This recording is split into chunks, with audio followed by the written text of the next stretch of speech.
Gracias. Bienvenida, licenciada Hilda Ramírez. Muy interesante el diagnóstico que nos da. La felicito, de verdad. Creo que se metió a estudiar de lleno esta parte del informe y además es un ejercicio muy sano y muy válido, por supuesto. Y muchas de las veces, hay que decirlo, lo comentamos hace rato, es importante que al interior de la consejería pues existan ese tipo de puntos de vista y ese tipo de debates y discusiones respecto al trabajo que realiza la misma comisión. Es verdaderamente enriquecedor y válido. Me gustó mucho ese diagnóstico y nada más preguntarle de manera así general si pudiera decirnos, así como también tiene ese diagnóstico del trabajo de la comisión, si tuviera algún diagnóstico general de los problemas que tiene Zacatecas en cuanto a discriminación. ¿Dónde estamos fallando? ¿Cuáles son los temas o los puntos más importantes donde Zacatecas, que nosotros como Poder Legislativo, el Poder Ejecutivo, debemos de poner principal énfasis y atención? Sería eso. Gracias. ¿Puedo contestar o me espero al final? Adelante. Okay. Muchas gracias. El diagnóstico de problemas de discriminación o dónde ha fallado más el Estado, ustedes saben que a nivel nacional Zacatecas es de los estados que cuenta con la mayor población de gente con discapacidad. Estamos entre los 5 primeros a nivel nacional. ¿Cuáles son las fallas? Básicamente la inclusión, la capacitación. A mí me interesa no solo el aspecto de dar o apoyar económicamente una beca, que nunca está de más, pero sobre todo la educación hacia las demás personas, para la aceptación de las personas con discapacidad, y por otro punto también hacer más inclusivo a la gente con discapacidad en los mismos trabajos, emitir leyes donde obliguen a que, por ejemplo, las nuevas oficinas de gobierno tengan un porcentaje de personas con discapacidad y pueda ser cualquier tipo de discapacidad intelectual, visual, auditiva, etcétera. La misma situación de la accesibilidad también nos falta mucho. Promover foros, trabajos, etcétera, para educar a la gente, para desde la infancia, la primera infancia, la educación primaria, secundaria, y formando conciencia social sobre la inclusión social, porque insisto, Zacatecas es de los estados con más índice de discapacidad. ¿Sería cuánto? Muy pues, bienvenida, Muchas maestra gracias. Hilda Rosales Ramírez, pues la exposición excelente sobre el informe de la Presidenta de los Derechos Humanos. Es bueno cuestionar y revisar el trabajo no nada más de la Presidenta, sino de todos los funcionarios que estamos dentro del gobierno del Estado, pues para dar un mejor servicio. No sé, yo lo he percibido que la Comisión de los Derechos Humanos ha ido en aumento su participación, porque anteriormente no lo veíamos esa presencia, veíamos una comisión más sumisa, una comisión pues que a lo mejor por no entrar en polémica con el gobierno del Estado, con los funcionarios, pues no se actuaba. Pero con todo eso ahorita sentimos que de todas maneras cada vez con las redes sociales, con los medios de comunicación, nos damos cuenta que cada vez hay más discriminación, o más bien que antes no nos dábamos cuenta que hay discriminación, como ahorita en la actualidad. Pues es muy fácil filmar un video o que cualquiera pueda hacer un comentario sobre que está siendo discriminado. Lamentablemente, pues esto es mucha cuestión, o más bien nos vamos a que también es cosa de la cultura, de nuestra forma de vivir de nuestro país. Pero pues vemos, por ejemplo, problemas, no sé, cómo entraría la Comisión de los Derechos Humanos en cuestión en las escuelas. Ahorita vemos que hay varias denuncias donde han sido alumnas o alumnos, más bien alumnos, vulnerados sus derechos humanos en cuestiones como de sexualidad o de privacidad, o simplemente cuando hay algún maestro o director donde empiezan a discriminar a algún alumno por sus capacidades, por su forma de ser, por su forma de vestir. ¿Cómo entraríamos ahí en cuestión de las escuelas? Algo que pues también vemos ahorita que ha estado, que vemos que hay algo discriminatorio, que lo veíamos, la cuestión de los matrimonios igualitarios. ¿Cuál sería ahí su opinión sobre ese tema? ¿Y qué acciones habríamos que tomar para que el gobierno pueda incluir a las personas con discapacidad en el ámbito laboral y sin ser discriminados también? Porque después de que les den el empleo también, pues no se trata nada más de tenerlos en un rincón y que ellos se sientan inutilizados, sino cómo realmente participan dentro de una administración y se les incluye esta sociedad, porque vemos problemas y que realmente hasta nosotros, o el gobierno, todos los gobiernos, se les ha complicado en ayudar a las personas con discapacidad. Y un ejemplo muy claro pues lo vemos en el transporte público, como una persona con discapacidad no se les atiende como debería y en que se les hacen llamados a las personas que están dentro del transporte público, pero realmente no se ha hecho nada. O sea, hay formas de cómo contener eso, de que se les dé su lugar, se les dé más amabilidad. El gobierno tiene los mecanismos para presionar y hasta el momento no se ha llegado. Sabemos que la comisión pues lo que hace son recomendaciones, pero si se le da difusión, si se busca la gestión, si se da la presión, podemos hacer los cambios. Esa es mi forma de vista. Pero sí quisiera conocer qué haría usted en esas cuestiones. Okay. Si ustedes me lo permiten, insisto, yo trabajé durante 10 años como visitadora adjunto de la CNDH y contestando su primera pregunta respecto a las quejas de la SEP, la discriminación, los asuntos de sexualidad, de bullying, etcétera, de malos tratos en las escuelas hacia los alumnos de cualquier nivel académico, educativo. En lo personal tuve muchísima experiencia en estos asuntos. Nosotros manejábamos SEP federal y ustedes saben que en el Distrito Federal, o ahora CDMX, el sistema de educación básica está federalizado. Entonces nosotros conocíamos de kinder, primarias, secundarias, etcétera. Manejamos una infinidad de quejas. ¿Qué debe de hacer? Yo considero que la Comisión Estatal de Derechos Humanos en este aspecto sí ha mejorado, como usted dice, a pesar de que hice un análisis de los puntos que yo considero que se pueden mejorar. Yo creo que esta comisión ha estado mucho más activa, coincido con usted, ha tenido más trabajo, más impulso, pero insisto, siempre hay cosas que se pueden mejorar y en las que todos podemos aportar nuestro pequeño granito de arena. Respecto al tema de la SEP, ¿qué debe de hacer? Yo creo que debe de hacer un trabajo más activo. La ley otorga muchos elementos a la comisión en las quejas de oficio. O sea, inmediatamente cuando tú detectes en una nota periodística, en cualquier medio, en un video, etcétera, un caso grave, un caso donde se estaba violentando o se está abusando de un menor, ya sea por cualquier situación, inmediatamente la comisión está facultada para conocer. O sea, no te esperes a que llegue la persona, a que llegue el papá, porque muchos de los papás inclusive se sienten que no van a estar apoyados si presentan la queja. Entonces hay que generar la confianza. ¿Y cómo se genera? Con resultados. La única manera de generar confianza es con resultados. En la manera en que la gente sienta que la comisión la está apoyando.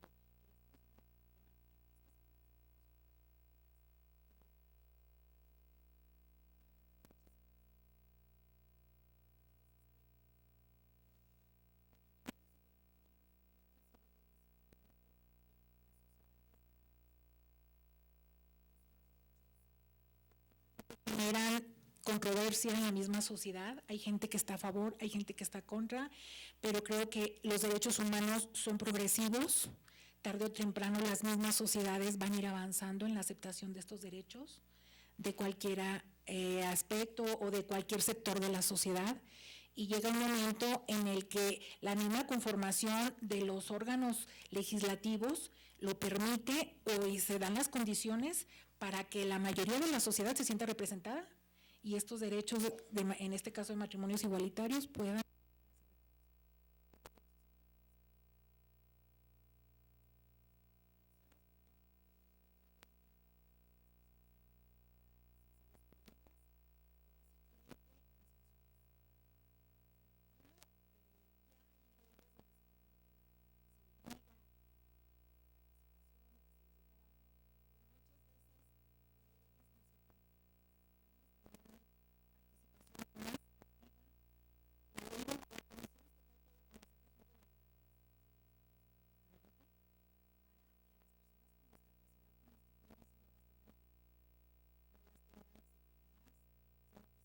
trabajo eficiente y se reconozca su capacidad. La ley, hay muchísimas leyes que reconocen muchos derechos, efectivamente estamos sobreregulados, que nos falta aplicación de la ley, básicamente. ¿Cómo?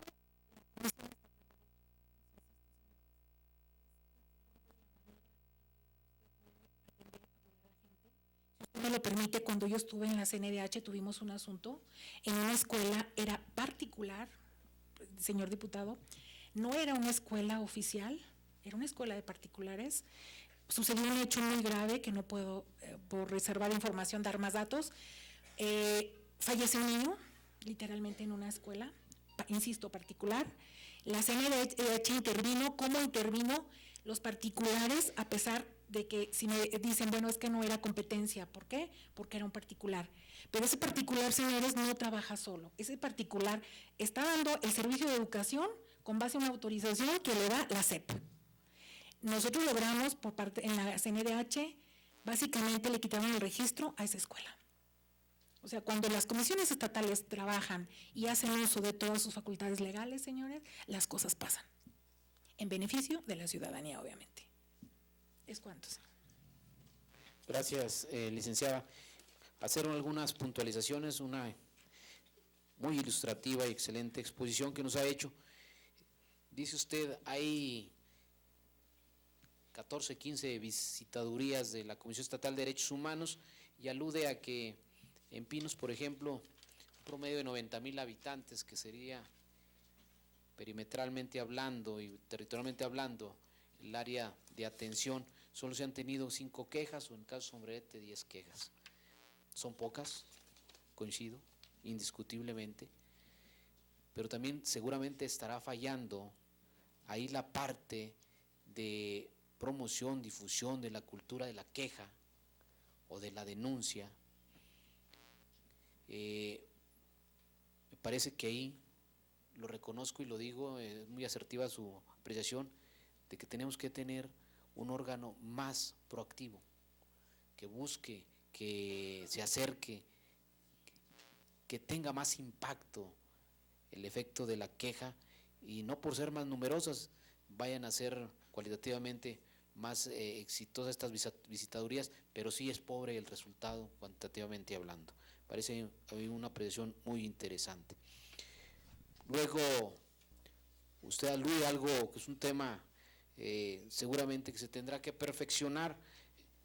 La Comisión Estatal de Derechos Humanos, hasta antes del primer periodo del actual titular, no tenía reglamento, no tenía manual de funciones, era un organismo autónomo desestructurado, orgánicamente hablando, y que se le ha dado forma, pero coincido con usted en su apreciación, debe ser una forma también orgánica que respete la norma, la ley, y en este caso sí ubico yo como exceso la parte de colocar un órgano o un área administrativa que se sobrepone o se superpone a las que la ley ya establece, caso concreto la Secretaría Ejecutiva y la coordinación de visitadurías. Entonces sí es una parte que se tiene que trabajar en lo legislativo, pero también en la parte reglamentaria, que se cumpla ahora sí que el principio de supremacía de la ley, que el reglamento no puede estar por encima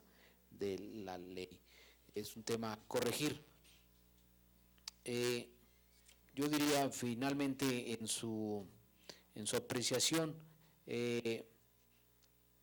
hay una parte importante de corregir, seguramente en lo que sí tendrán que ir transformando los consejos consultivos más que órganos de opinión, también tienen que tener un carácter más de incidencia en el órgano garante. Opinará, informará, se expondrá el verbo, pero sin esas cualidades que me parece que también legalmente tendremos que llevarle al plano normativo para que tenga más incidencia los órganos consultivos. Sobre todo, ayer comentábamos la posibilidad de que se puedan formular incluso votos concurrentes, votos particulares al interior de los órganos consultivos, de que no sean, como lo he dicho yo en algún otro momento, órganos de chocolate que no sirven o que no funcionan o que están nomás en la parte de la fachada jurídica, ¿no? Entonces, sí tendremos que trabajar. Al final hay una puntualización, los particulares son potencialmente violadores de derechos humanos, así se quedó desde luego establecido en el punto de arranque, fue la reforma del 2011, donde cualquier particular puede incurrir en una violación de derechos humanos. Aquí se trataba de un ente privado que impartía educación, pues desde luego que era potencialmente un violador de derechos humanos. Nomás para precisar esa parte, porque a veces entendemos la violación de los derechos humanos en esa relación con el poder público o con el servidor público. Hay amparos ya, y yo decía el día de ayer que en el tema de violaciones al medio ambiente, que es un tema que ha estado latente en Zacatecas, sobre todo por algunas mineras en la zona del semidesierto, pues falta, me parece que esa parte de intervención del órgano garante, de estar también revisando si se están o no violando derechos humanos, o en este caso, derechos ambientales, por estos particulares, o como en otros muchos otros temas laborales, etcétera, o en los temas que ya comentábamos, nomás para precisar esa parte. Me queda claro, le pregunto, si partimos de ese nivel de rendimiento, entonces hay una parte de burocratización en el órgano garante.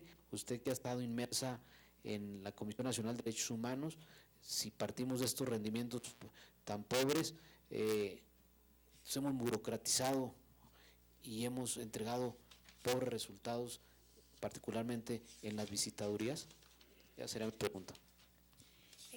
Si me permite usted, yo creo que los números hablan por sí mismos.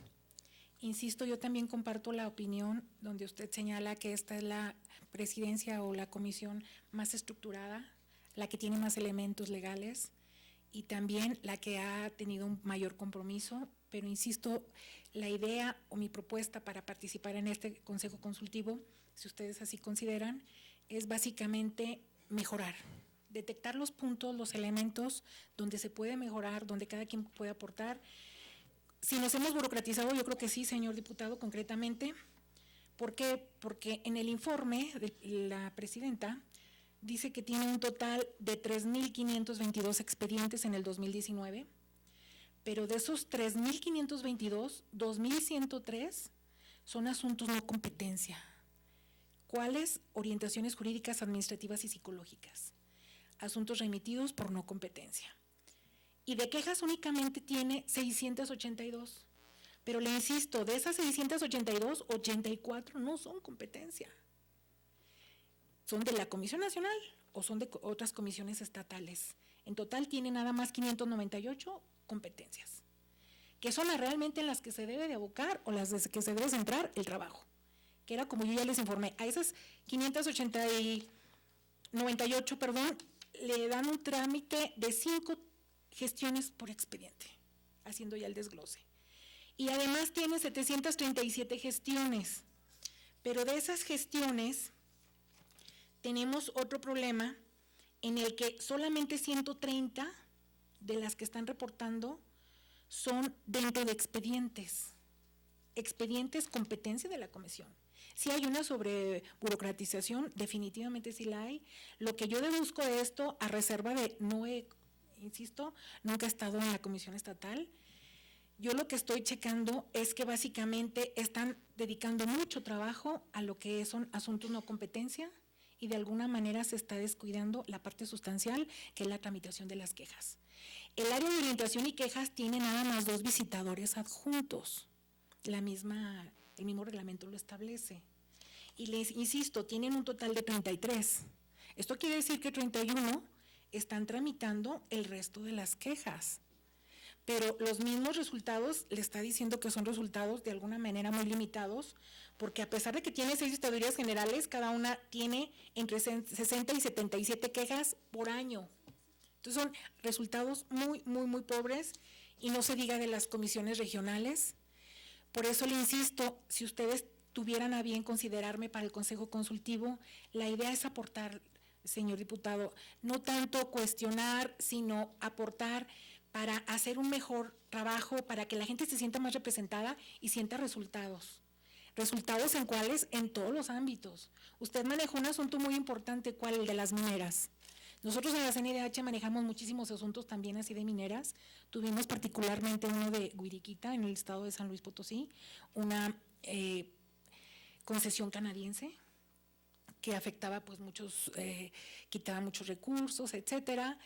¿Cómo se puede intervenir? Si efectivamente son particulares las empresas, insisto, estos particulares están trabajando con una concesión otorgada por el gobierno. No es un particular que decidió establecerse y hizo lo que quiso. O sea, ellos están obligados a atender ciertas normatividades ambientales, laborales, ecológicas, de respeto a las mismas comunidades, de los asuntos de agua. Entonces, son aspectos